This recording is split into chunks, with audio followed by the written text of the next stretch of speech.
Oh, there he is. There he is. Oh, hey. It's really been starting to hit me like this week especially that not seeing everyone has really been starting to hit me. Like I've been like, Yeah, that hit me a couple weeks ago. yeah, for the first couple of weeks I was like, yeah, I miss everyone.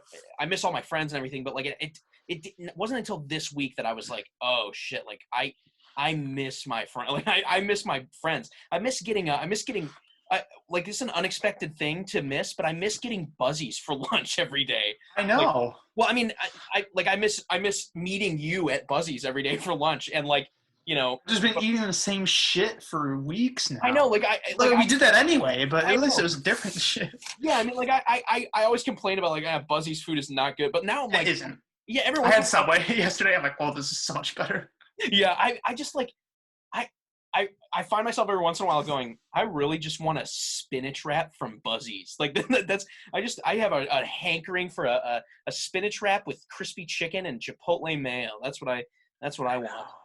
But we're already recording right now, so we can start whenever you're ready. We're on the record. Yeah, I mean, yeah. So, well, I imagine that this is going to be going up after the third movie is already out, and I'm assuming that Yes. what Yes. Yeah. yeah, Same I'm thing. assuming that anyone that's watching this has already watched the third one.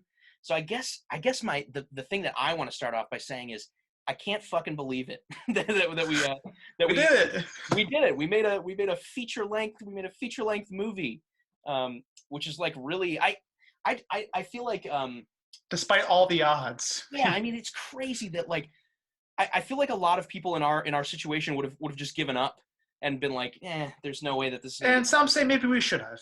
Yeah, Maybe they're right. I yeah, don't I mean, hey, know. maybe it was foolish of us to follow Folly of man. the folly of man.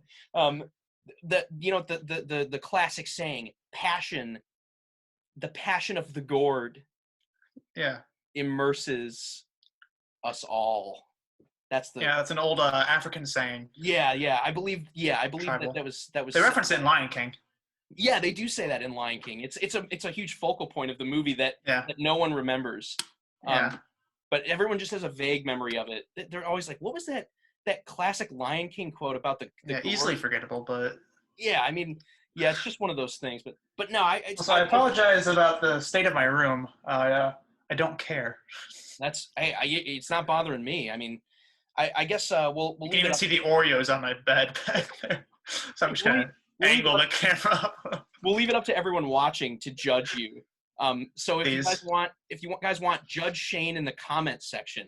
To be fair, I just reorganized this whole room a month ago. Everything Everyone, was different. The everyone, desk wasn't even in this room, so everyone watching, keep tell slack. tell Shane what he could improve on in his room. Um, it's up to you guys. No, yeah, I do want to say thank you, Shane, for being a part of the Beast trilogy. It's been an absolute pleasure. Thank you for Um, having me.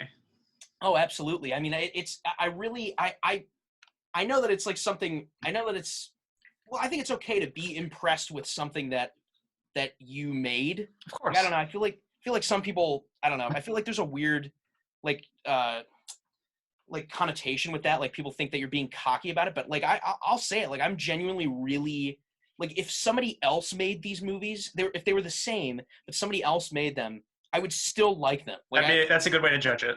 yeah, like I would still be like these movies are hilarious. These are really fun, and I'm really proud that like what the Beast grew into something so much more than I like ever expected it to grow into. Like when Clay and I made that first movie, I had no intention, and I feel like maybe we've discussed this before, but like I had no intention of ever making a Oh sequel. yes, certainly. Yeah, like I just the first one was supposed to That be was about when I met you. Is shortly after the first one came out. yeah, and I remember I think you came to me after this. I was talking to my mom about this the other day. Do you remember how you came to be involved in the second one? Did I just ask you or Vaguely. I was friends with Clay freshman year. I met okay? Clay first. Sat next to him in English class. Sat next to him and John Bukovac, who people Right. watching. he was the Beans guy in the second one. Oh yeah. So I sat between those two guys. Whew, what a wild time. I think that's when Clay met John as well. Was that And that Clay got sophomore involved in year? fraternity. Freshman year. Oh, that was freshman. Yeah. Okay. Right. But the shot that's in the first Beast movie is, and I didn't know you at the time, but there's a shot in the Beast movie that's basically how I met Clay. Yeah, and it's the shot where like, oh yeah, what are you drawing? Grubbo. Nice, and you get that quick frame. Basically what I saw, and I think he actually might have been drawing Grubbo at the time. Yeah, I remember so that's how I met Clay, and then he told me. Yeah, I think what happened is I think he told me about the first Beast movie. I mean, I was on the floor all the time because I was friends with him. And yeah, Paul I and remember Mike when. Well, I guess this would have been sophomore year, but I remember you coming into our room a lot sophomore year. Yeah, because we made the first one sophomore year, and I remember you being around. I hung out with Austin a lot. I think that's why. Yeah. And then so I basically met you shortly after you finished the first one, and there was outstanding praise for the movie from people. I didn't talk to you too much. I probably told you I imagined that it was a good movie, and I did like it a lot, but I didn't know you too well. But you were looking for people for the second one, and I think a lot of people were. I don't want to say dropping out. It's not like you ask someone and they drop out, but like it's just hard to get, the people on that floor, hard to get people to stay on schedule and stuff. And you're like, hey, you're an actor. Shane. Yeah. I believe that's how it happened. I could totally be wrong. Because that sounds realistic to me. Yeah, I mean, I feel like I remember writing the script, and but I can't remember, like, because when for people watching, when I started writing this, I came back from summer break between sophomore and junior year. After the first one got released, I came back in the fall, and the first thing people were, as I was moving things into my dorm room, people were coming up to me and going, "Is there going to be a Beast 2?" And I was like, "I don't know. I just got here." But I was like, you know what? Well, Clay was in Ireland at the time, and I was like, yeah, you know what? I'll write a second one while Clay's in Ireland. We'll talk about it over like Discord, and then when Clay's back in January, we'll start up and we'll make this movie. And I remember. Like, what I can't remember is if while I was, it had to have been always that you were, I feel like you were always in the script as like this, as your character, where we were like just being. I believe so. I don't think it was anyone else at that point. I must have come to you pretty early on before I started writing, because I feel like. I think I helped you draft some parts of it. I think so, because we got dinner a couple times, definitely. Yeah, because I remember we definitely talked about the ending. Not the ending that's currently in the film, but there was a different ending. I don't remember it at that point, because the ending that is not there now kind of ties everything together very well. But yeah, because I remember, and this is like a fun. I love talking about this stuff, and I don't know if people that are watching, if you're like into this kind of stuff, I love like finding out about like scrapped like concepts for things. I remember that there was an entire third act at one point of the second movie that was like it's completely different from. Some of it involved that you guys had my sweater that you got from Shauna. I believe you were holding it hostage. Yeah, there was a lot of different like. Yeah, we did have your sweater at what? Yeah, I remember that because we had it. We were like teasing you with it from across the street. Yeah. Like, but I couldn't hear you because I'm across the street. Yeah, and you're like, I'd cross the street. I think that's my sweater. Yeah, you were like, I'd cross the street to kick your asses right now, but the walk sign hasn't come on yet. Like, and I'm a law-abiding citizen. We're like, oh, come on. Yeah, I remember that being a part of it at one point, and then I also remember that there was a different, third act where Clay fell in love with a girl named Squid, and I forgot about that. It had like the second one. I really like how the story of the second one comes together, and I'm glad that we changed it. But the original third act it didn't tie the story together at all. It was a completely new. I think I knew as I was writing it, I was like, this isn't working. Like this isn't gonna work. It didn't tie the story together. It was a brand new concept being introduced at the end, like at the tail end of the movie. So I ended up having to scrap it. And I think I was coming to like you and Clay and kind of saying like, I want to do something different with this ending, but I don't know what. And there was definitely a lot of like discussion about what to do with the ending. And I'm glad that we landed on what we landed on, because it ties everything together very nicely. I love it. And I think that it could have. I'm not saying I would have done this, but I think it could have ended with the second film, and it would have been. It totally could have. Yeah, I think it would have been a fine ending. I didn't expect there to be a third one. Yeah, and honestly, I kind of like as we were finishing the second one, I was going, I think I do want to make a third one, only to test myself and like to test my like what I've learned over the course of being at BW and like to You can see employ it. I think each film has improved greatly upon the definitely, previous one. especially the third one. I am impressed Your sometimes. editing Yeah, and the timing of your editing is definitely, because like there haven't been a lot of classes. Like, admittedly, you'd think I think there is an editing class at BW. there is. I think I there didn't is. take it out. I didn't take it. It wasn't like somehow it's not a required class for film. It seems like a Wonderful. very integral thing to being a filmmaker, but I definitely didn't take it. I would have liked to take that because I still feel like my editing could use some work, but I think also it's partly because iMovie just sucks and also my laptop Yeah. sucks. So there's not a lot, but I feel like for the fact that I'm editing all in iMovie, I think I did a pretty decent job of like But the quality of your editing in the third one, I'm surprised it is iMovie. it really blows me away. When I watch it, I'm like, I can't believe that that I made this. Like it's weird to see, but you can totally see from the first to the third movie Oh yeah. like that growth.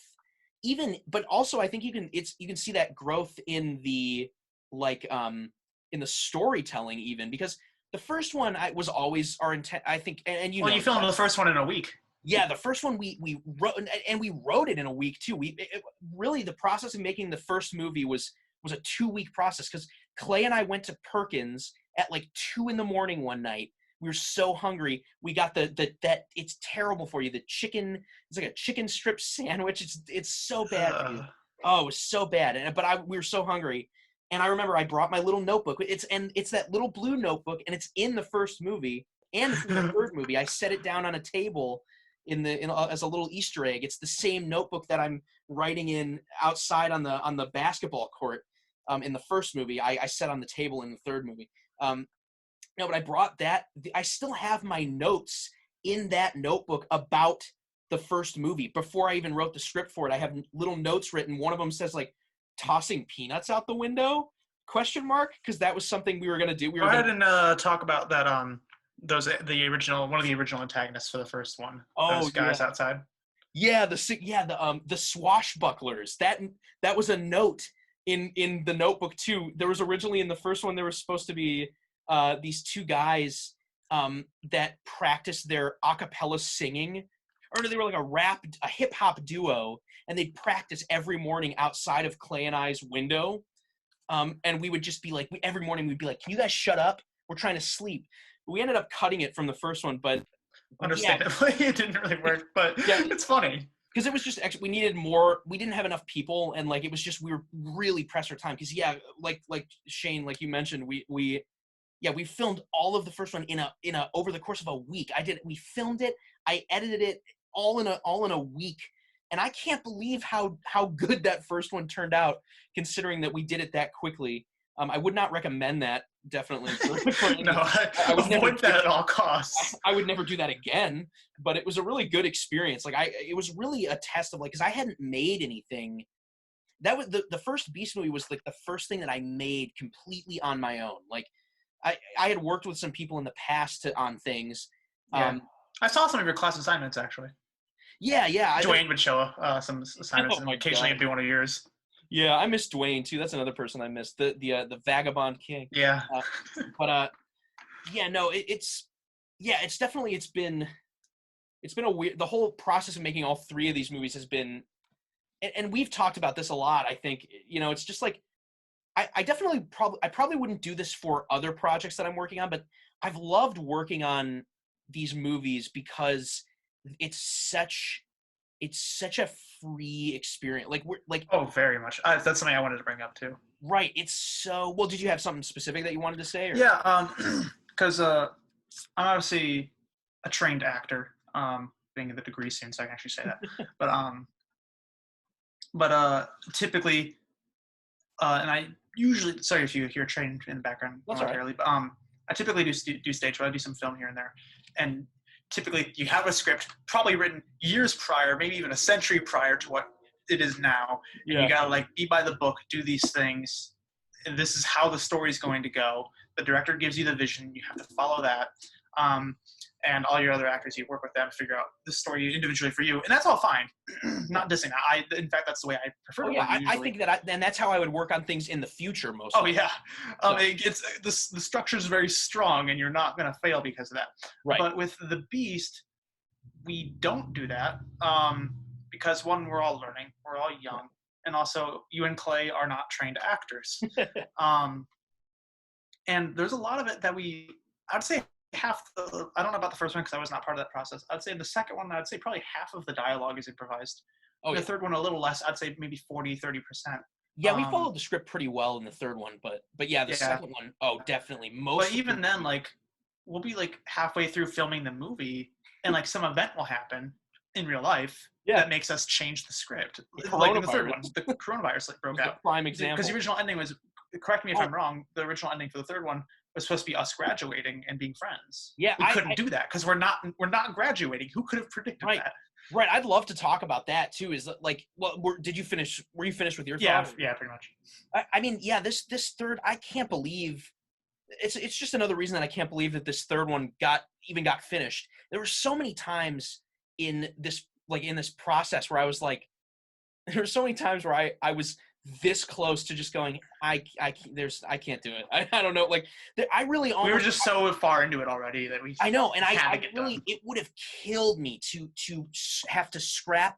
I was so mad. I mean, I remember I was eating ice cream the night that like they BW said like, hey, we're extending spring break, and I was like, I knew at that point I knew it was. I knew it was the right. I knew that they were making the right call. I knew that like all these schools that were closing down were making the right call, but it was just ripping me apart inside because I was like, God, like I'm like you're in the same boat. I mean, all these people are in the same.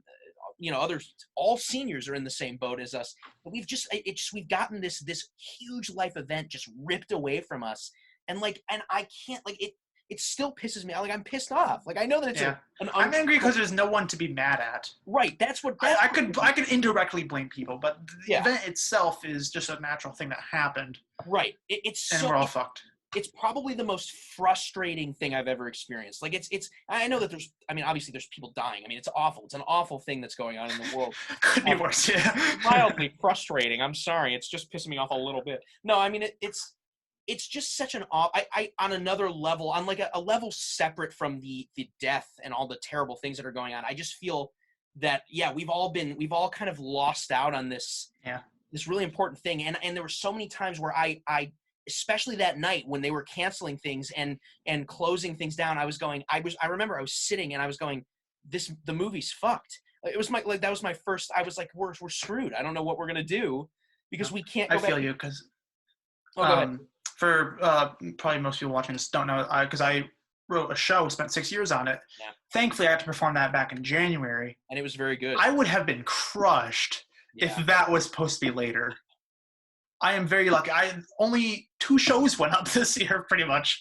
Yeah. And one of them was mine. Thank God. And it was really good too. I'm really glad that I got to see it. It was one of the highlights of my Yeah, you helped me draft it, so sorry, not to detract from the Beast, but like I understand where you're coming from. Of this is your child, right? It needed to happen, and it was really and I know that there was that day where I was like, I just like that day that we ended up. Well, for people watching, I can't give an exact time. I don't know exactly what time, but from the scene where Clay and I walk into Shane's apartment towards the last act of the movie. We walk into Shane's apartment. We filmed all of the stuff with the mouth, the stuff where Shane is in the time realm with the minder. We filmed all of that in one day because I knew we needed to get it done, and that was one of the most hard things to coordinate. I was so tired after that. I was exhausted. I was already tired that morning, and I was like, "Oh my God, we have to do this today, or there's not going to be another chance, though." And I know Clay really toughed it out because he was really nervous about Clay was very nervous. Yeah, he was nervous about and totally understandable. I mean, he was nervous about but I had to cut out a lot of, that was another thing that I was really disappointed is that I was so excited to work with Bryce and Sam, and Caroline, and a lot of actors we could have had. I know, I was so excited to work with all of them, and it was so hard to coordinate and I hope to get to work with them on stuff in the future. But I would have, because Sam and Caroline were supposed to play the eye in the mouth. Bryce was Yeah. supposed to play the And just minder. cut the eye character entirely and just more Yeah, with the mouth. we cut the eye completely, and I'm glad that my brother Spencer and his friend George got to play the mouth. Yeah, And great. I like it. It was a different route than I expected because I'd read it with Caroline that, and Sam in mind, but right, it was good. definitely totally different, not what I planned. But I think that's what what a lot of this process of making this specific movie has taught me, is that like whatever plan I have in my head, I have to be absolutely ready for it to go out the window at any point. Yeah, that's something I learned a couple years ago. We were Yeah, doing a production of Our Town, and basically the whole thing was life is what happens when you're planning. So yeah, I think that's proven really true absolutely. with all Yeah, this happening. yeah, like I was saying before, I mean, there were so many times where I was like, we are fucked. Like, there's no way that this is going to get finished. And I was really glad I'm really glad that we managed to get so much done on that day. Cause I think that day was I don't even know what to call it. Like that, if we didn't do all of that stuff on that day, I don't think the movie would have gotten done. I don't think so. I think it would have been totally different if it did get done. I had another plan that would have, I did have another plan that would have stemmed off of that moment when you disappear with the crystal. It would have cut that scene entirely of Clay and I discussing going to your apartment, and it probably would have just picked up, probably with the time apocalypse thing, but it would have been totally different. It wouldn't have made a lot of sense, but I think it would have been that when you use that crystal the first time, that caused the time apocalypse. Yeah. I have some thoughts on that, but that's for later. Yeah. I wanted to bring up the thing I'm saddened most about in the result of the movie because of the epidemic is we don't get to see Shauna after her scene with the onion. Yeah, she's done like halfway through the movie, which really saddens me, and I'm sure he's probably sad about that too. I was really looking forward to working more with Brie, because I feel like I would love to have had one more scene with her. I had a lot of other ideas for scenes, and the first time that I rewrote the script when they closed campus but said we might come back, I knew that we weren't going to go back, but I still wrote another version of the script just in case that had Shauna in it. There would have been a scene with her where Clay and I went to her place before we had to fight the Minder to tell her that we were going to fight the Minder, and Clay was like, "Hey, we might die, so if you want to say anything to me now, before I might die." And she's like, no, it's all right. Like, he's like, "You sure? Because I might die." And she's like, "Oh yeah, no, it's okay. I hope you don't, but if you do, it's all right." He's like, I'm glad we did not go with the plan for a huge musical number. Yeah, that was, I can't. That would have killed us with all this happening. Oh yeah, but I really wanted. It would have been cool.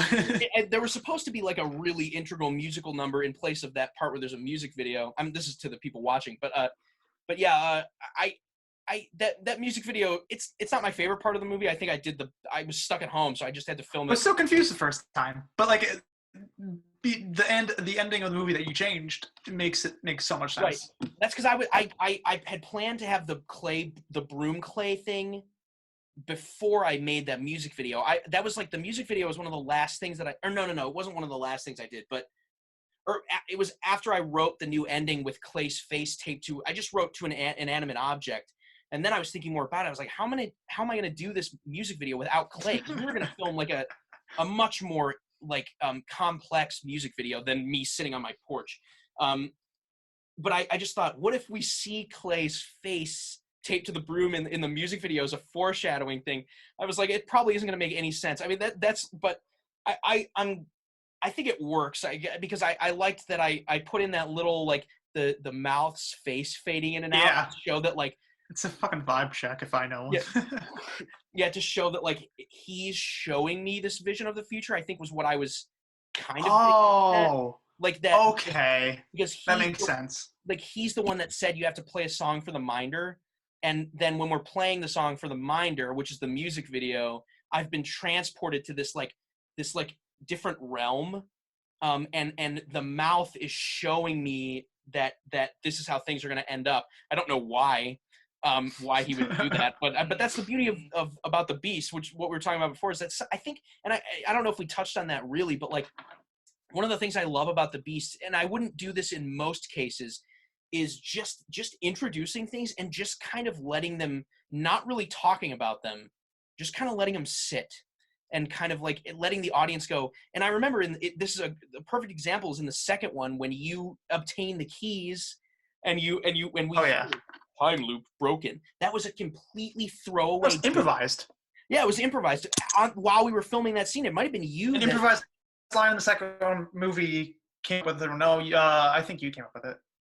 Way too absurd for my brain. Yeah, it was me, you, and Clay. I mean, it might have even been Clay. I think it was Clay. Because I was saying, what if you picked up the keys and like we hear a noise, and Clay was like, time loop broken, and then I was like, that would be hilarious. And then it carried over into that next scene when we're trying to leave Kleist and we're talking about time loops, because that wasn't in the script at all. I want to talk about filming that real quick. That shot of you guys in the Kleist lobby. Oh yeah. Talking about, let's go to Spud Nuts. I hate Shane. He's an asshole. Yeah. I'm behind camera on that. That's right. Yeah, that's right. And there's the times where occasionally, like, you would like look. I don't want to say you look down the camera because you don't do that. Like, definitely the words were hitting me. Yeah. Like, man, I'm an asshole.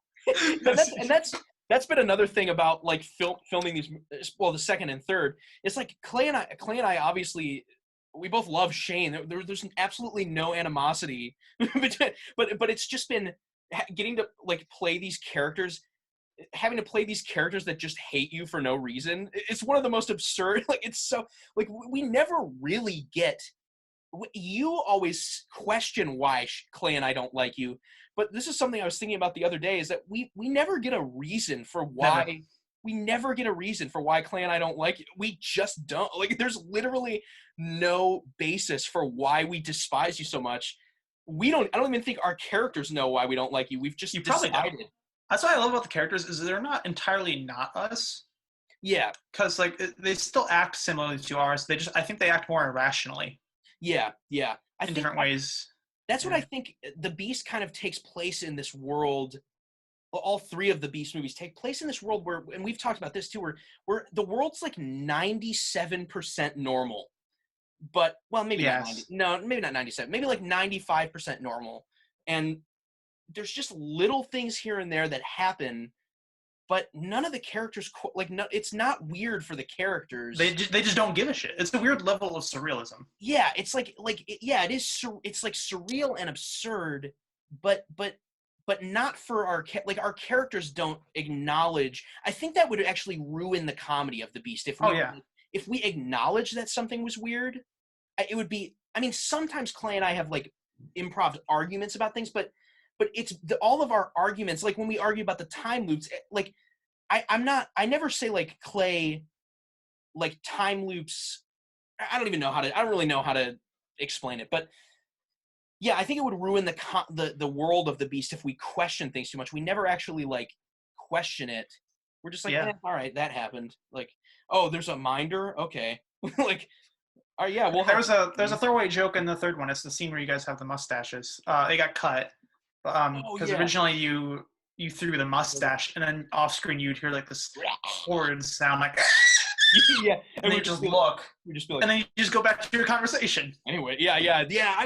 I wanted that to be in there, but I remember when we were filming. It just didn't flow well, but. Yeah, I couldn't get the timing down. Every time I threw the thing, it might have helped if somebody made a noise. I didn't even think of that while we were filming, but yeah, in retrospect. But yeah, I think, yeah, and that's one of the best things about working on the Beast, like we were saying, is that like things can change on the spot, and like we kind of just roll with it, which.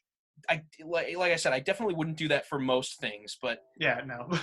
but it works in the context of these movies. But the freedom of the way the Beast is produced allows for amazing opportunities to happen. Yeah, definitely. It's they wouldn't. I don't think the movies would be what they are without if we didn't have that freedom. Yeah. They definitely wouldn't have. I don't think they would have resonated with people. Props to you. I can write that way. Been learning because of Dr. Kubisak. But I don't know how you produce it that way. I cannot do that. I'm such a formed person. Yeah, it definitely. I think I wouldn't have been able to do it. I think with the fact that I had people like you and Clay and even Bree around, like. You guys all understand my sense of humor, and even like Jan and Nick, Mike. These are all we managed to get a group of people together that understand. I think at least the basis of where our sense of humor is coming from. So a lot of times, like, yeah, I mean, I would be trying to keep things under control, but I think it was the fact that I had like all of you guys around you understood, like if you guys didn't get if none of you guys had the same sense of humor as me, I don't think we Oh, would have this would been have able. been tremendous. Yeah, I don't. Not in a good way. I Treacherous. I feel like we wouldn't have been able to make the movie because I think like you guys, sometimes it's hard for me to articulate a thought when it's something super weird, and I'm like, yeah, I don't really know why this is happening in this scene. It's just supposed to be weird. Like I don't think that reasoning would work with some people. They would just be like, well, I don't. Why is it? And I'd be like, I don't know. It's just. But you guys all get it, so I could just be like, yeah, there's a time loop in this, and you're like, okay. like it was never weird. Like I think it also helps that we know what happens in the previous movies. That's true. So we can see. That's another thing I appreciate is that each movie gets more radical and more absurd as it goes. They all start relatively normally, but it just the level. Because the first one, it's just a teacher stole your car. Yeah, that's right. Which is absurd, but like it happens off screen, so it's like. And I mean that's like the final punchline. It's like, oh, okay. Yeah. In the second movie, it's all about this whole sweater heist, which he ends up just going back on it, giving the sweater back. Anyway, and it turns out the guy related to the B plot, the antagonist ends up getting the sweater. Like it all like folds perfectly. And then the third one, we're going through time. Yeah. People are dying. Right, and that's speaking of like the ending of the second movie, I do remember in the process of writing the script when we were going through all of these different ending ideas, you were not the boyfriend. Correct. At the party. It was just going to be a new character. It was going to be like this big muscle dude that Clay finds out he didn't know Shauna had a boyfriend, and then finds out at the party that she does have a boyfriend, and that guy was going to be wearing the sweater. And he was actually going to bash us over the head with bottles and like knock us out, but we couldn't do the sugar breakaway glass bottles, so we were like, eh. And I remember at one point in the writing process when Clay and I were on Discord, I was like sitting there, and all of a sudden it just clicked in my head. I went, Clay, why wouldn't we just make Shane the boyfriend in the end? And I remember Clay was quiet for a minute, and he goes, dude, yes. And I was like, I've never heard that before. Yeah, it was. I just remember that like all of a sudden it clicked. I was like, that's the perfect way to bring this whole story. Like, because I think there was always something a little off about the ending of the second one to me, where I was like, it doesn't quite feel quite right. Like, but as soon as I put you in the spot of the boyfriend, I was like, oh, this is it. Like the way everything comes together is very Seinfeld, Frasier, 90s comedy-esque of just everything coincidentally and perfectly happening for this to occur. Which is one of the things I admire the most about Seinfeld and like Curb Your Enthusiasm, that like just the way that they bring storylines together so well. Yeah. And like it's not, I don't want to say it's predictable. Once you watch enough Seinfeld, you're like, I kind of think I have an idea where this might go, but it's always still satisfying, even if you know. You're like, oh, that's exactly what I thought was going to happen, but it's funny because that is what I thought was going to happen. There was something. Oh, also, yeah. I want to talk about that. Oh, go ahead. No, you go ahead. I was just going to say that the ending, the party scene at the second one, was my favorite thing that we ever filmed. It's funny because that's what most fun to film. That's what I was going to talk about, and I don't have a differing opinion, but that was actually that's the hardest thing for me. Oh yeah. That we've done. Getting a lot of extras together is not easy, especially for a student film. Well, because and like even the third one's much bigger in scale than the second one, but that party scene is harder than anything we had to do for the third. I felt bad for all the extras. They just had to sit quietly in the living room and act like they were talking to each other. But I remember at one point, like I had to stand up in front of it. Like I don't know if you can still see me, but I remember I went up in front of everybody, like on the stairs, and I was like, and no one knew who you were. They were all there because me or Eric had Eric Hansen. I don't think he's in the movie at any point, but he lived with Clay that you're in that house. Pouring a drink, I think, at one point, but nobody knew who I was, and nobody knew that they were there. Yeah, because you weren't the one that invited everyone. Right. Everyone's just like, "Hey, we're filming a movie. Come help out." And people thought it was a real party, so I was up in front of everyone, and I was like, "Hey guys, if I could just have you all quiet down, we're about to," and like everyone looked at me for 2 seconds, and I went, and started talking, and then I was standing up there with like I don't even know, I think I had a cup of water, and I was like, and like nobody was listening to me, so then I just walked away. I think eventually Eric or John got everyone to. I think it was John. On the same page. I think John was like, everybody, and finally I was like, okay, now I felt weird because like I don't know, I shouldn't have felt weird. I definitely wouldn't feel weird about it now, but it was just, that was the most people I had ever had in. There was like 10. Yeah. There was 10 more extras. yeah, there was definitely more than 10 though. There had to have been like 20, 25 people at that Yeah. time. And like it was a lot of people to keep in check, and nobody understood what was happening. So like Yeah. I remember, like, they literally had no idea. They just heard that there was a party scene for a movie. Like, right. I would be walking through, and they'd be like, "Oh, Shane, you gonna be an extra?" I'm like, no, I'm. Yeah, I'm in it. Yeah. But yes, now like watching that scene though, I mean, looking back, I think I wish I did a little more with like the audio in that scene, like with like people talking and stuff. Yeah. That's my only like criticism of that scene for myself.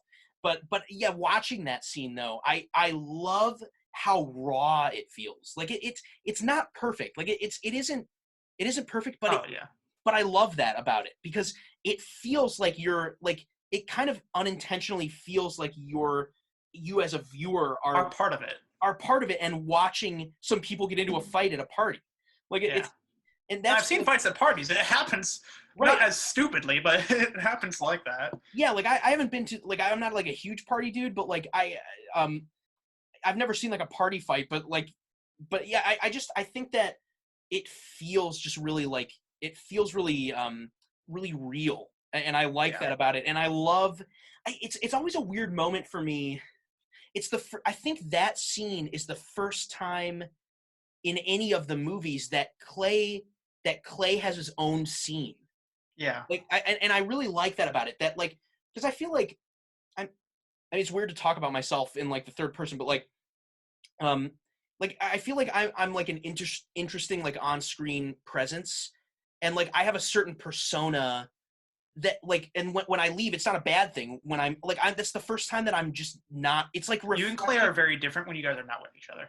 Yeah, like it's interesting. I like that scene because it's interesting to see Clay interact with another character that's not me. Because usually, I guess what I'm trying to say is usually my character's there with a one-liner or to agree with Clay or to be like that's not what, like to disagree with Clay or like start something. I usually disagree, probably. Yeah, usually I disagree. Yeah, I think that scene has an interesting feel to it because Clay, I'm not there, and Clay's fending for himself in that scene.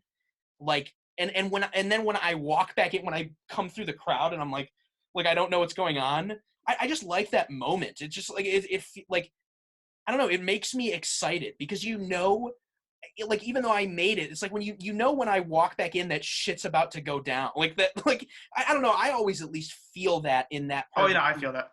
And also, I do want to thank all the extras that were part of that movie, though, because I know not all of them made it on screen, sadly. Because I remember a lot of my friends who were there. I don't see in the film, but it looks so good. Yeah. And it would not have been that feeling of all of that scene would not have been possible if they were not all there. Definitely not. And I love that. I think there was a moment when everyone that was there realized what was going on, like that there was a fake fight about to happen, and when people they actually got pretty interested. Yeah, when it really clicked with people, that's another thing that I wish we did a little more with the extras. Like I was just really stressed and trying to get it done. But if I could, I do not blame you for that. Yeah, if I could go back and do it again, I would absolutely have the extras have someone, because I love when everyone starts going fight, and John Bukovac says like, "Hey, hit him!" Yeah, hey, hit him! It's so casual. And then you see Sam, who almost played the mouth, just fucking dancing during the fight. God, yeah, I love that moment. None of that's planned. They just all decided to. I was so glad to get everyone that was there. I was so glad that they came.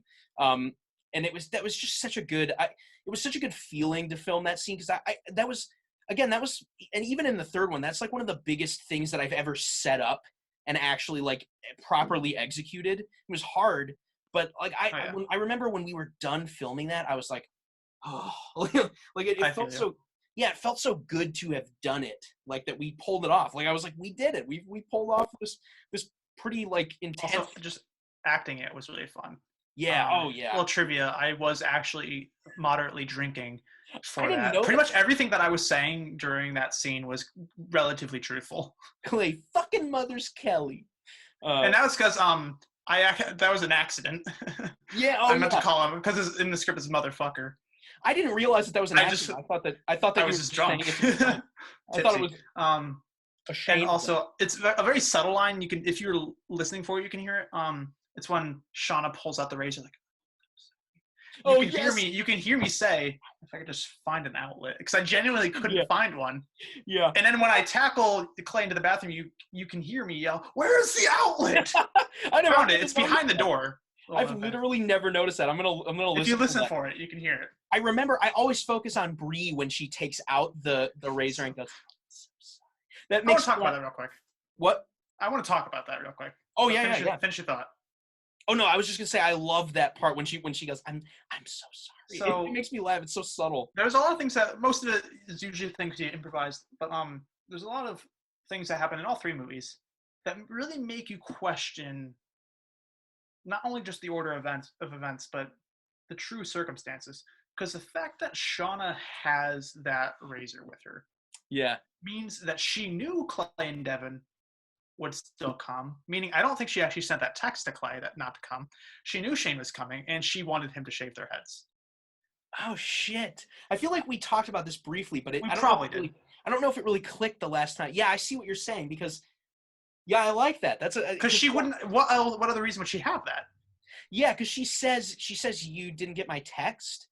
So the And implication. Clay doesn't. He didn't get the Yeah, Clay's like text. no. She's lying to him in that It wouldn't be moment. the first time she lied. Yeah, that's why, and that's another thing is I love Bree's performance as Shauna, but I also just love Shauna as a character. She does whatever the fuck she wants. Like I find her character to be absolutely fascinating. Like, and writing her character, it's like there's You never know her motive. exactly there's a lot of the characters' motives are like at least somewhat clear. I feel like We all do what we want, but our motive is we wear it on our right. sleeve. There's Shauna usually doesn't. like a clear-cut reason, even if it doesn't, even if Even what if it's a we're doing, dumb reason.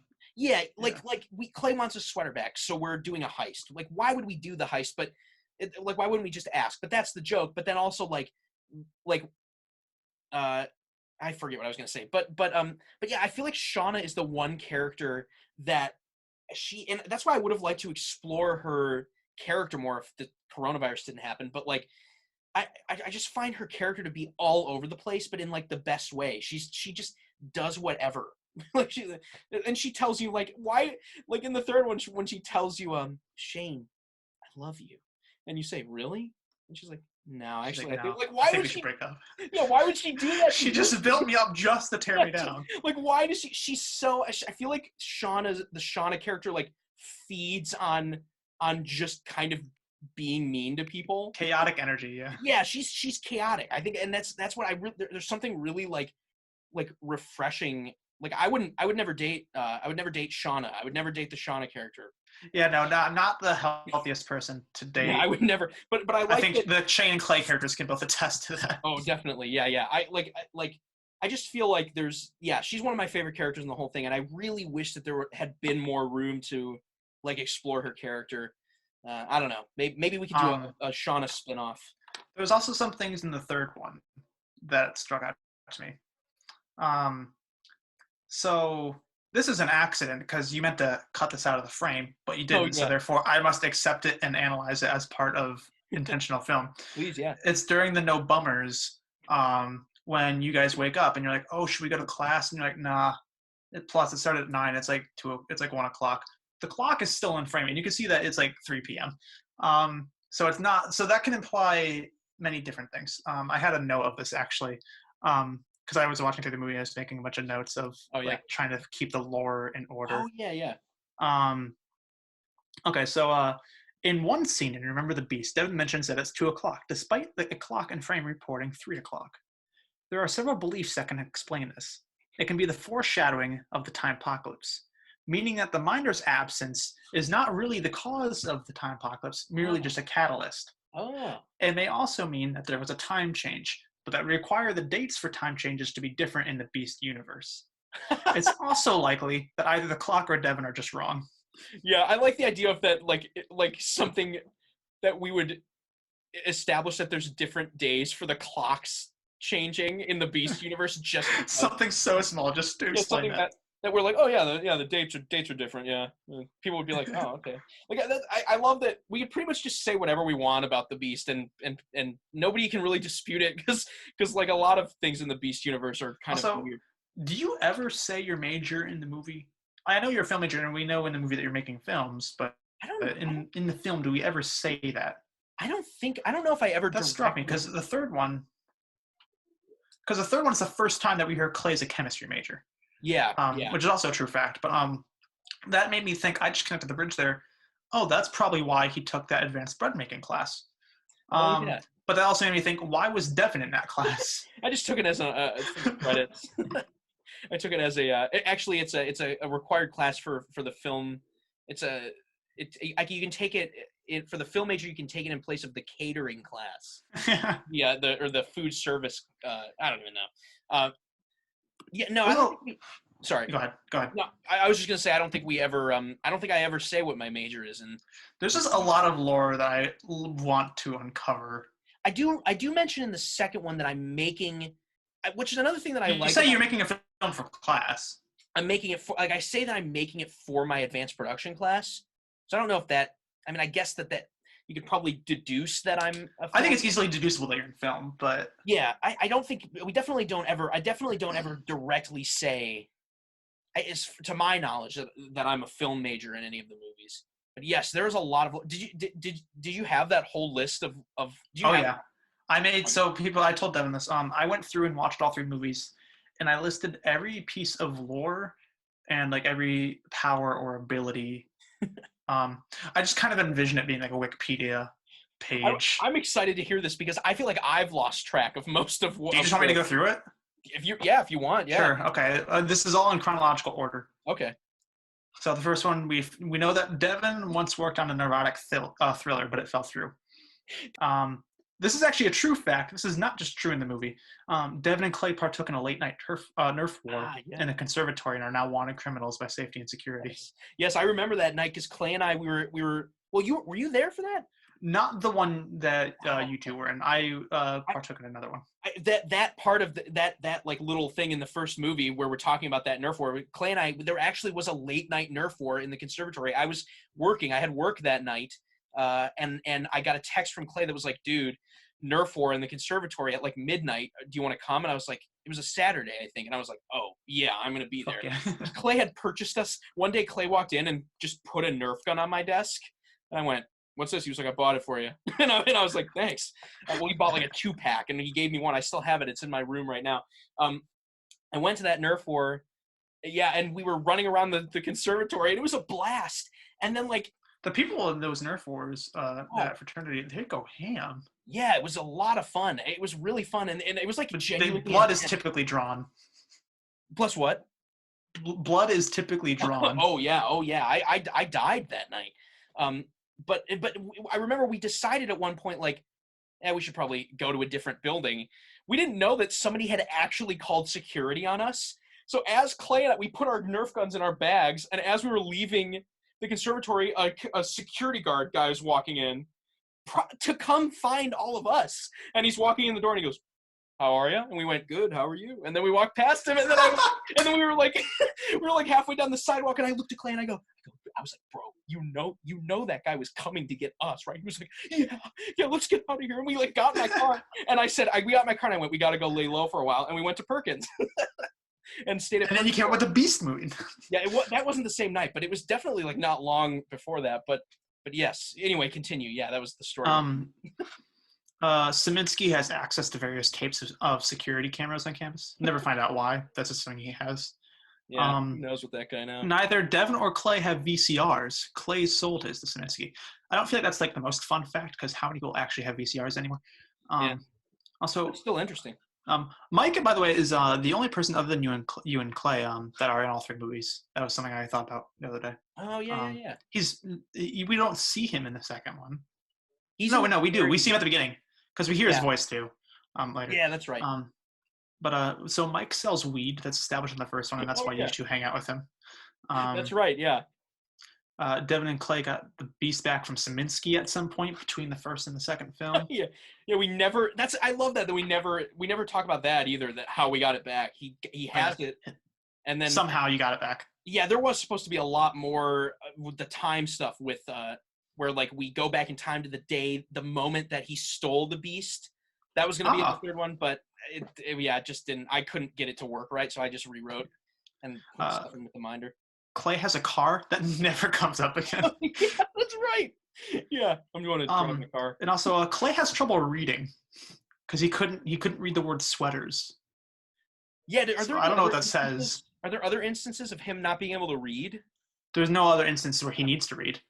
I guess it is funny that Clay's a chemistry major in real life he is, but in the films he's a chemistry major and he can't read words. Like, sweat. You have cosmemophobia, which is actually a true thing as well. Yes, that is a true thing. I guess you're all hearing it here.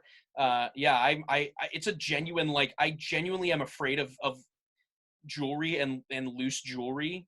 I could not explain it. Which I love the watch plot. Oh my God. That was one thing that I thought about even after watching the third one just the other day was like, I wish we had brought that back one more time. If that ended up the minder had the watch. Yeah. If that ended up being like a huge plot point in the third one, it never popped into my head as I was writing it. Like I would have definitely put something in about the cosmemophobia again because it's kind of a big part of the second one, and then it's just never mentioned in the third one. But yes, that is definitely a real thing.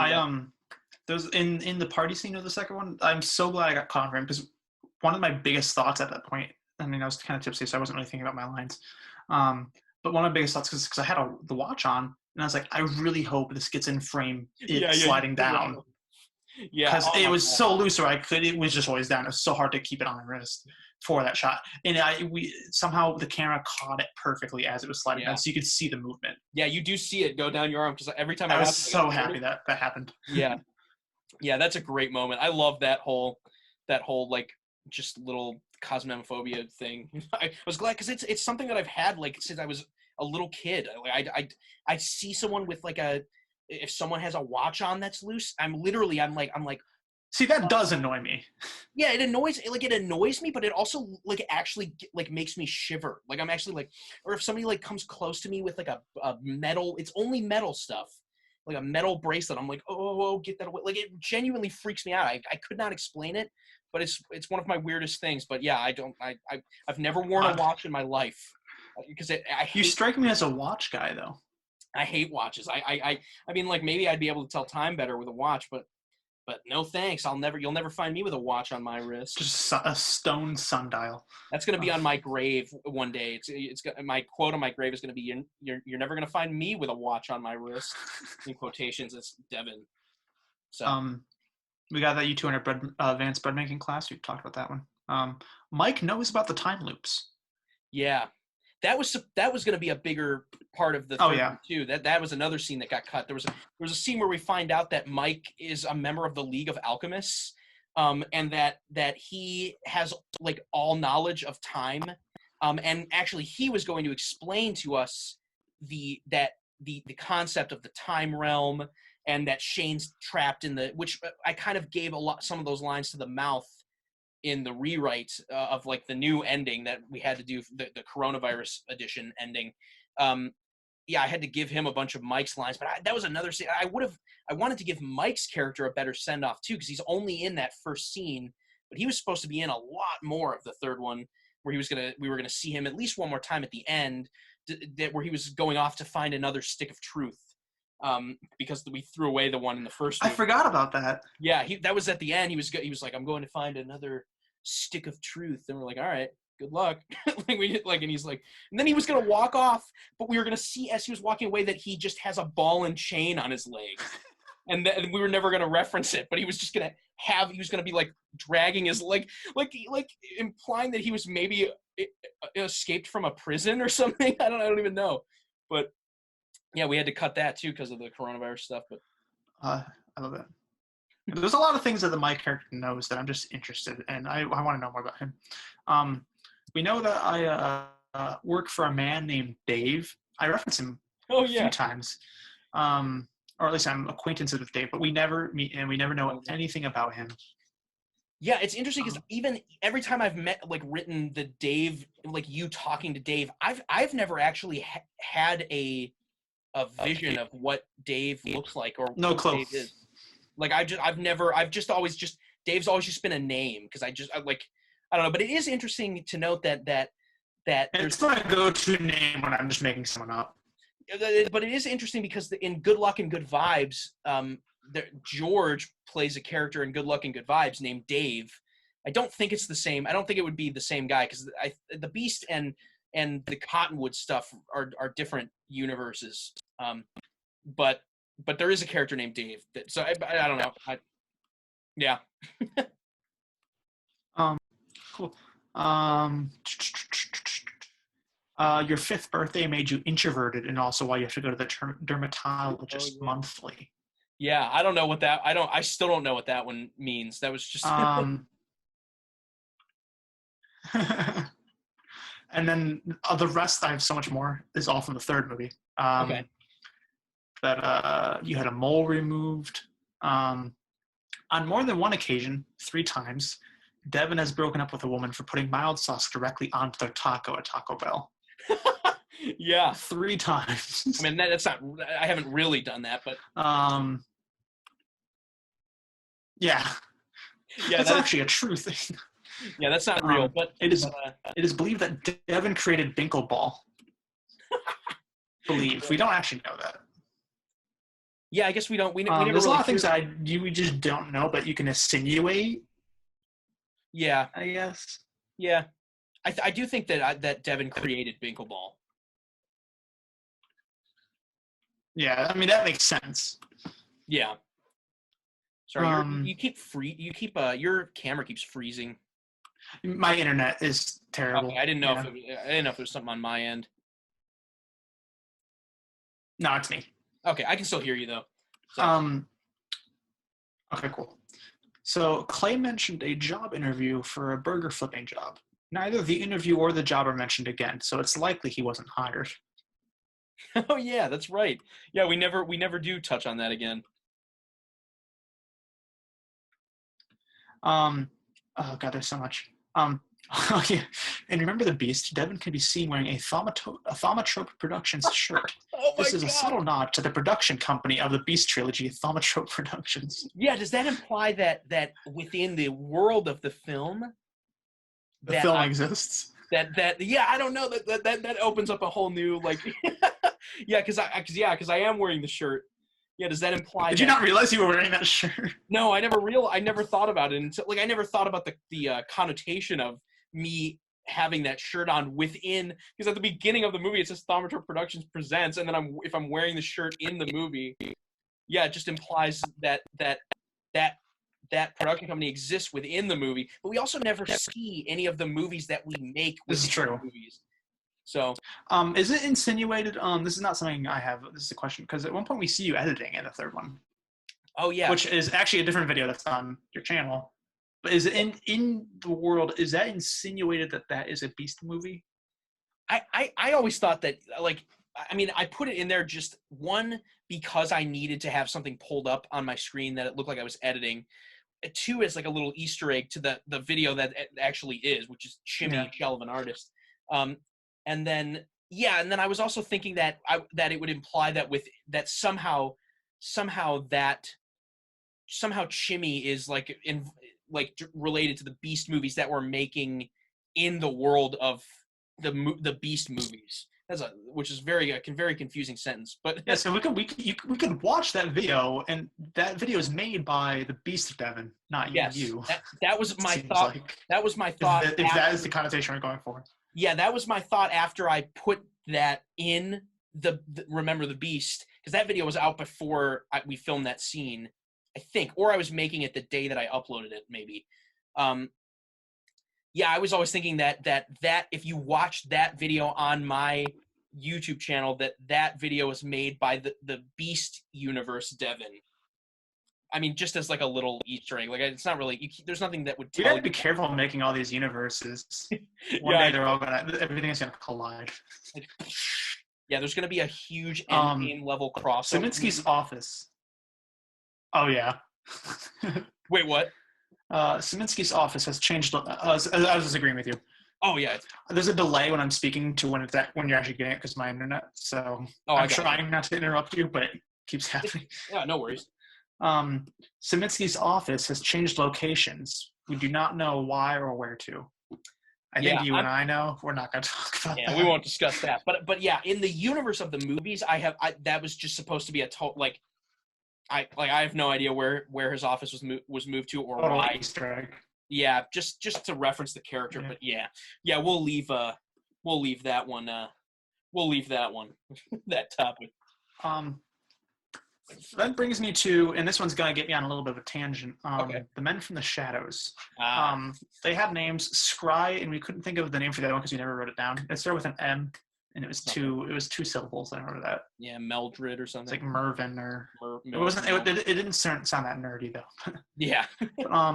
Go ahead and explain how we created the Men from the Shadows. Oh yeah, the Men from the Shadows are the. Which is Adam Bash and Nikki Madalena, by the way. Yeah, and one of the Men from the Shadows is the guy that runs up the stairs and smacks Shane in the back of the head and calls him a fucker. And the other Man from the Shadows is his name's Scry in the movie. I think Shane just said that, but he's the guy that peeks around the curtain.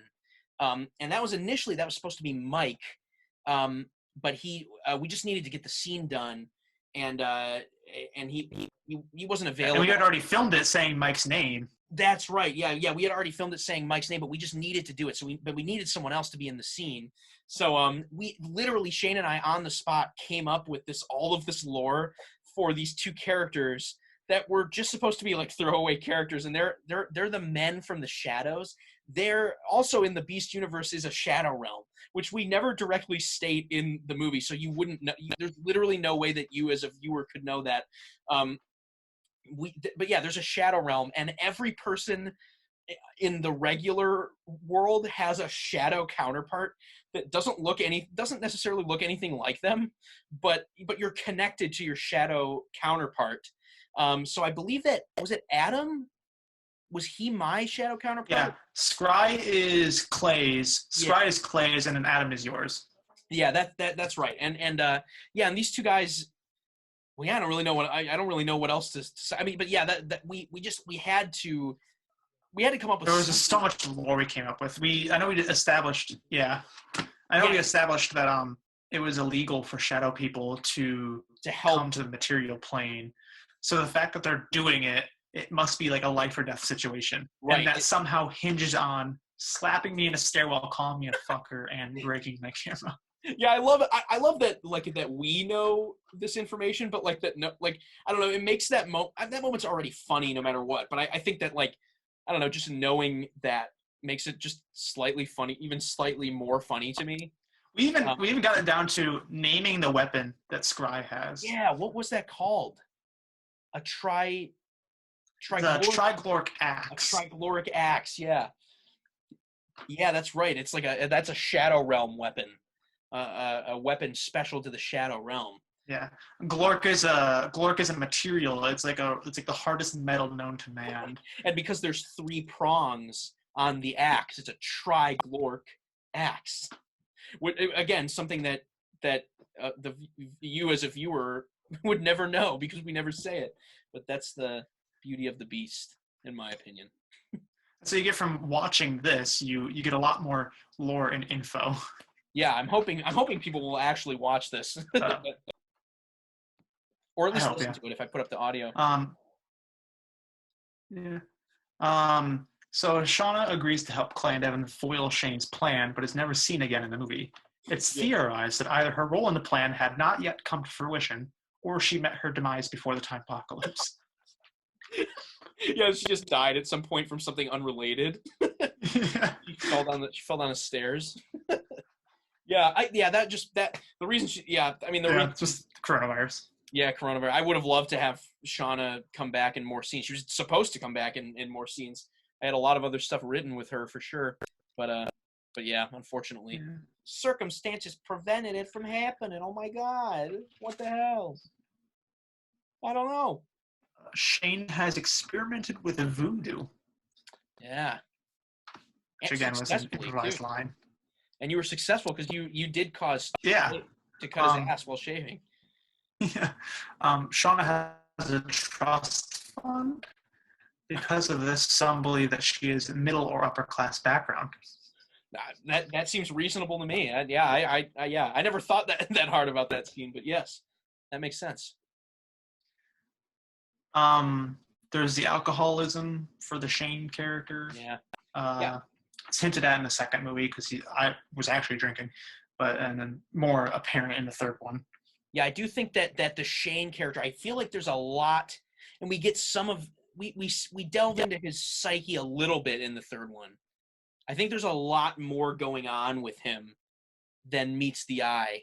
I think we'd see a much different story too if we followed Shane's character. If the first movie, if all the movies centered around Shane's character, I think we'd see something much different.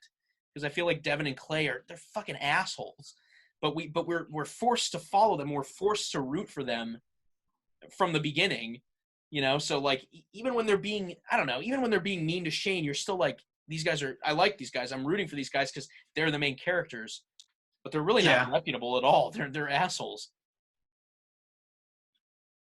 I want to follow the Minder. I want to see what happens when that happens, and you even also get more like lore from what happens before the Beast. You mean the Minder? What he went through before we see him in the third movie, or after? Yeah. Okay. Yeah, or exactly. a parallel story that begins before the Beast, and then we go up to the point where we banish him, and then we see what he does for that year before he returns. Oh yeah, that would be nice. That did strike me of what happens during Time Apocalypse for him. Yeah, I had to write that so fast that I didn't think that hard about like what exactly happened with the Time Apocalypse, but I really wish if I had better special effects, I definitely would have made some fake newscasts like to the showing like the time voids opening, because I imagine it being like a very terrifying experience. And time golems are like, I imagine being like big fucking monsters that like just emerge from the time voids and were destroying the world, and they destroyed the Beast. They killed Clay. Really loud train outside. I do. I hear that. Yeah. Oh yeah. Oh no! What if it just went like across and smashed through your house? Like and behind me, you can see. But this happens sometimes. I discovered based off a line that you had said that crystal energy can negatively impact the brain after repeated usage. Ooh, yeah. Wait, because you mentioned your grandfather and his shriveled up old man brain because of all the crystal residue. Yeah, if you're like near crystals for long enough, I feel like it would have. I imagine that it. So I'm interested to see what would happen if you and Clay actually had used it the way you guys intended to. Yeah, you just would have became old farts. Yeah, I never really thought about. I didn't really think about that, but yeah, I feel like, yeah, we would have ended up as just fucking idiots at a certain point. I want to know more about the mouth. We never find out where he comes from. Like, we know that his immediate objective is to stop this time stuff happening, but like, what's his overarching objective for that? Like, we never find out.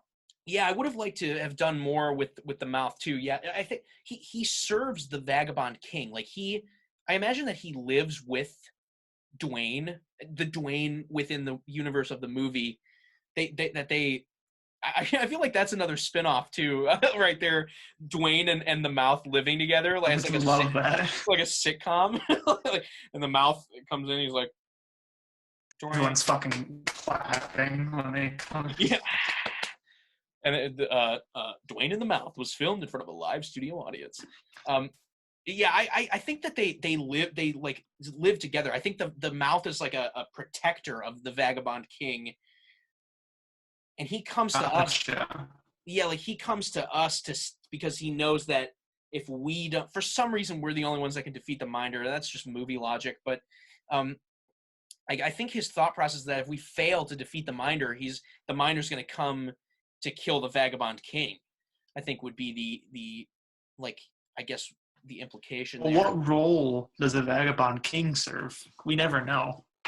The Vagabond King, I think he at the moment he's not serving a role because his throne has been stolen. so he's kind of powerless because he Okay. only has power when he has the crystals, and he doesn't have all of the crystals. And I think in order to get back into the time realm, you have to have at least a crystal. So he doesn't have any of the crystals, so he can't get back to his throne.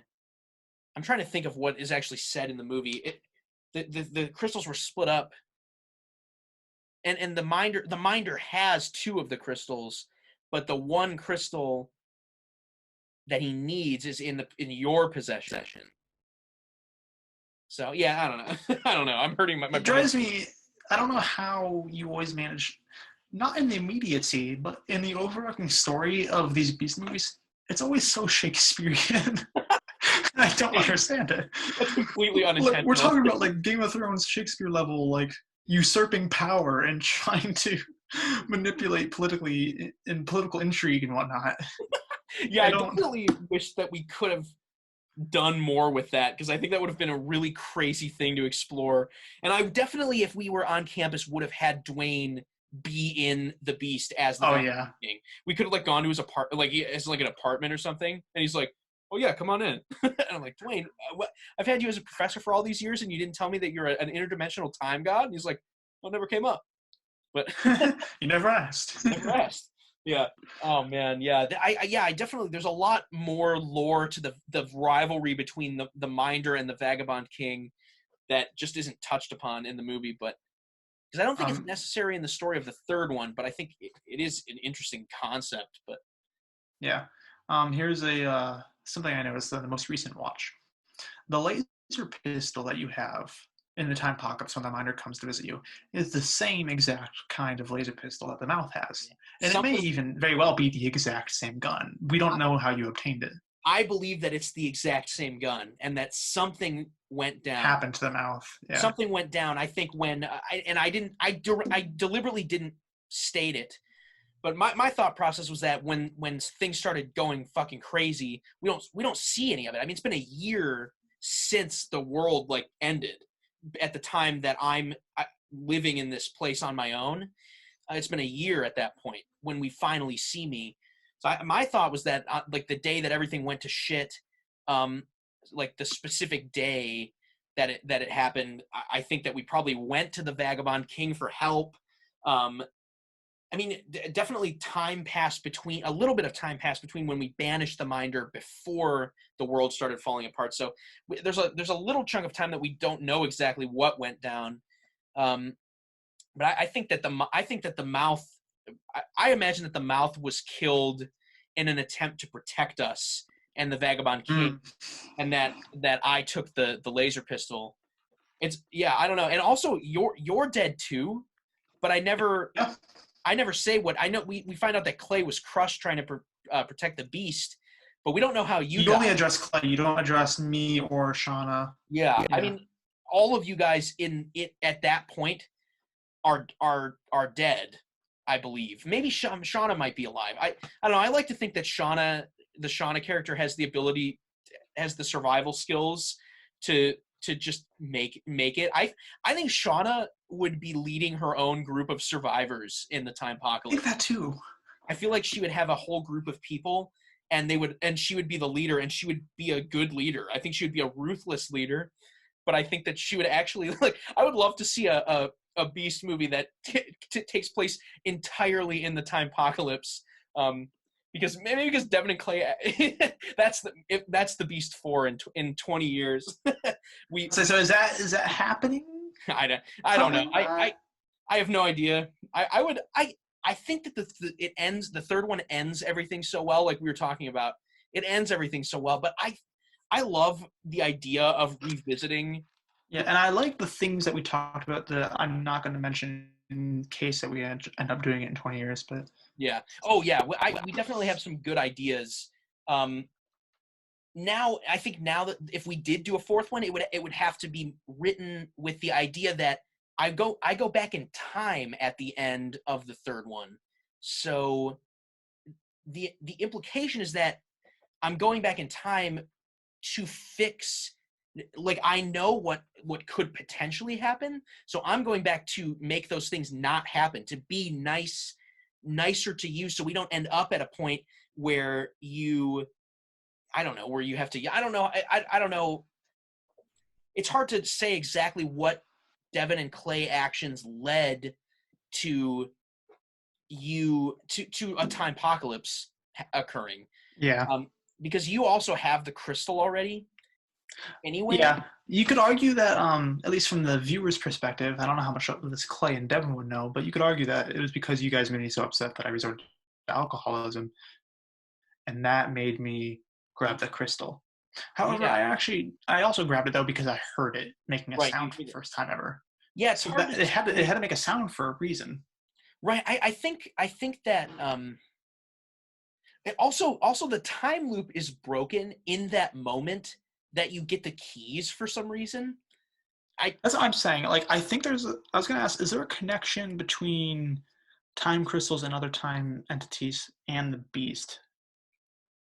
Oh, that's a good question. Because the time is broken with the keys, and also I when the minder definitely comes to find you in the bunker, he has the crystal, and he says you can go back to the beast. And I'm unsure if it will only let you go back to there, or if that's just the moment that you need to go back to fix everything. I think that when I wrote that, I was thinking that day that we got the beast is the day that set us down the specific path of everything that the viewers see happen in the three beast movies. Like everything that does happen stems from that day, because that's where the story starts of the beast starts in that very moment. That's the first thing the audience sees. It's the beginning of the story. So I feel like, yeah, I think that I don't know if there's anything specific about the beast itself that is time related, but I think that I get sent back to that specific moment because that's where I need to go to relive all of these things, all of these moments, and do them better, I guess. And with the knowledge that I have from what could happen, um, and I guess if we were never mean to you, I don't really know what I mean. I don't really know what the time loop broken thing has to do with the events of the third movie. Like you're not trapped in a time loop anymore, or there. But I guess if we were nice to you, if we were nice to you from that day, from that very day, you would never get mad enough at us to steal the keys. So the time loop would never be broken. But I, Oh, but I don't know. I don't know maybe why. well, I was caught in a time loop though, wasn't I? Maybe I'm not the only one that gets caught in it. Maybe the minder gets caught in it too when I am. Because we've already discussed that there's a tether between ourselves and the material plane and other worlds. Yeah, there's a shadow realm and a time realm. There are probably other realms too Oh yeah, probably. that we don't see in the Because beast. I'm unsure. Do the Vagabond King and the Mount, do they come from the time realm?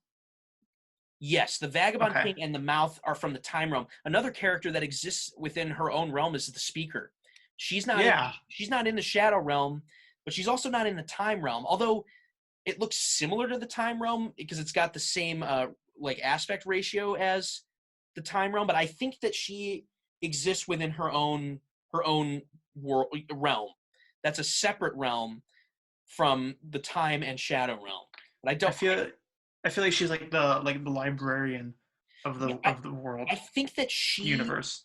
I like that idea because I had I did envision like this at one point when I was writing those little monologues for her to say. I didn't know who was going to play the part at the time. I was just writing it, but I did imagine that that she keeps a log of everything, like every existing being in every realm. She writes their story down, and that's why she knows Devon and Clay's story. And so she's just presenting the audience with what she has kept track of about our story from the beginning to the end. Um, just yeah, I just one because I just liked the her having like a little opening monologue at the beginning, but yeah, I envision her as being a being that keeps track of like everything possible. But that's I don't know what realm that would be. The the library realm, The silent the library. silent library. Um, That was all the lore that I have, but I have a little bit more of all the superpowers and abilities that some of the characters have. Ooh, yeah, yeah. Because I categorize that differently. The first one we learn is that Mike might be prophetic, psychic, or have some other form of otherworldly knowledge. Yeah, definitely he does. Yeah, he's there was, yeah, like I said, there was supposed to be more explored about Mike. Um, that he definitely is supernatural in some way. He I think he is Is like he an human? I think Mike I think Mike is human in a way. I think he's like at least part human, but it's now just now popping into my head. I wonder if Mike maybe comes from the same realm as the speaker, because Maybe. she seems to know like everything, and I feel like Mike also knows, like, He doesn't know everything, yeah, I guess though. he doesn't know He, everything. because in the first one, he thinks it's Jan who steals the beast, and he was wrong. That's true. That is true. Yeah.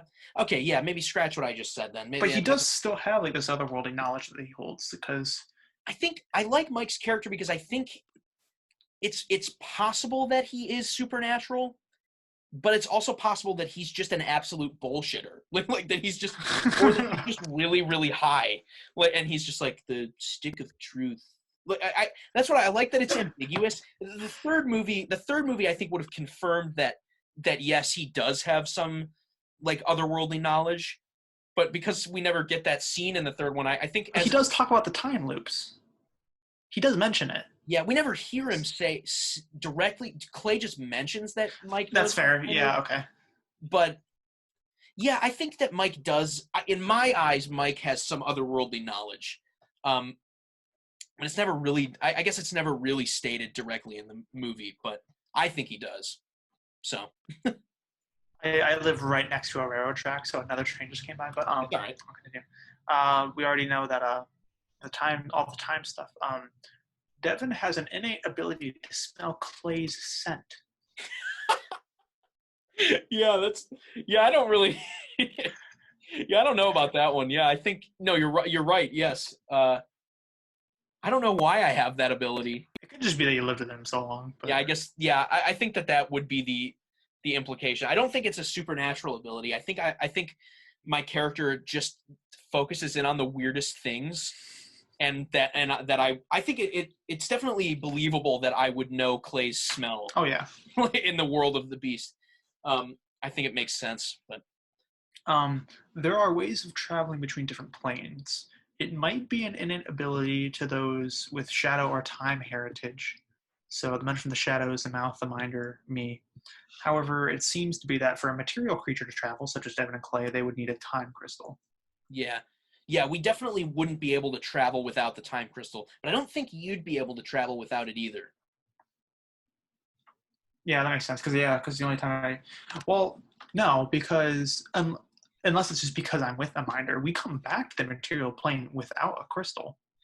I just imagine that was because you're with Okay. the minder, and he has the two crystals on the reliquary of continuance. So Oh yeah, that's fair. That's I fair. think he could use those to.